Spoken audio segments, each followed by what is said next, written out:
Bir də bir şey görmüşəm. Məsəl üçün proqram götürürlər hardansa, olsun ChatGPT-dən və yaxud da ki, internetdən hansısa bir saytdan. Yazılır məsəl üçün normal proqramda tutaq ki, flat pull down 4 set 12 təkrar, row məsəl üçün 3 set 12 təkrar, o şunda set təkrar aralıqları yazılıb. Gəlir məsəl üçün, tutalım ki, bu hərəkət T-bar rowu 20 çəkiyə qoyur, 12 təkrar eləyir. Halbuki 12 təkrar yox, o çəkinə 15 təkrar eləyə bilər. 20 təkrar da eləyə bilər istəsə.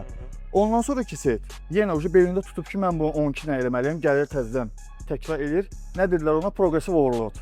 Progressive overload elə. Progressive overload nədir? Sən məsəl üçün gəldin bu günləri 20 çəki ilə 12 təkrar elədin.